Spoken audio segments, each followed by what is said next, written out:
નમસ્કાર મિત્રો. મિની વિદ્યાકુલમાં તમારું હાર્દિક સ્વાગત છે.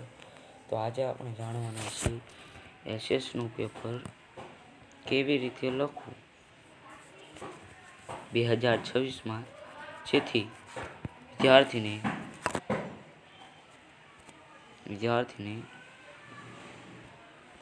80 આઉટ ઓફ 80 આવે. તો જોઈએ, સેક્શન એમાં જોડકા ચાર માર્કના, આ બધું સેમ બે લીટી મૂકીને લખવાનું છે, જેથી પેપર ચેકરને મજા આવે જોવામાં અને તમારા માર્ક્સ ચોખ્ખા દેખાય. તો આગળ વિભાગ બીમાં પહેલો પ્રશ્ન મોટા અક્ષરથી વિભાગ સેક્શન બી લખી નાખવાનો છે. જવાબ 25 અથવા આન્સર 25 લખી દેવાનું હોય અને 2 માર્કનો 13માંથી કોઈ 9 જ લખવાના છે. એટલે બધાના 4 મુદ્દા લખવા, 4 મુદ્દા કે 5 મુદ્દા લખવા. અહીં વિદ્યાર્થીએ 1, 2, 3, 4, 5, 6 મુદ્દા લખ્યા છે.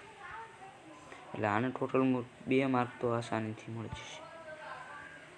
આગળ જોઈએ 26માં જો અહીંયા થોડીક આટલી જગ્યા વધી છે, તો અહીંયાથી આન્સર નહીં લખવાનો, બીજા પત્તેથી લખવાનો, કારણ કે સપ્લી આપણને જેટલી જોઈએ તેટલી મળે છે. અને 4, 5 થી 6 મુદ્દા લખશો એટલે તમને આરામથી 2 માર્ક મળી જશે. સેમ બીજા ક્વેશ્ચનમાં પણ એવું.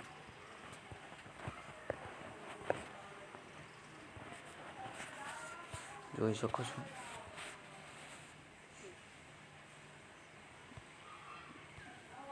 સેક્શન સી, નવો સેક્શન નવા પાને લખવો. આન્સર નંબર 38 આવી રીતે મોટી લાઈન કરીને લખવાનું.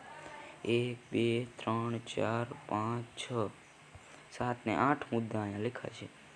7 થી 8 મુદ્દા લખવા 3 માર્કમાં.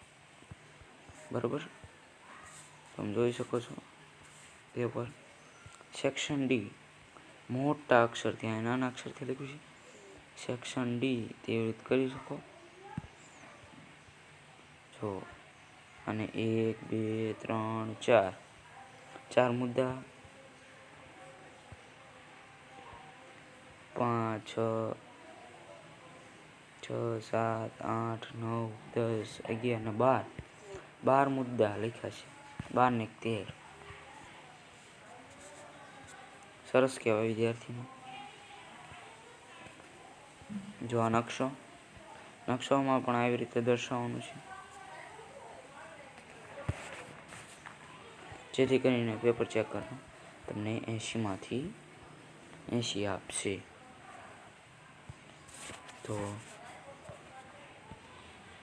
વિડીયો જોવા માટે થેન્ક યુ. અને મિની વિદ્યાકુલને સપોર્ટ કરતા રહો અને સબસ્ક્રાઈબ ચેનલ અને લાઈક કરો. મળીશું નવા વિડીયોમાં. તબ તક બાય.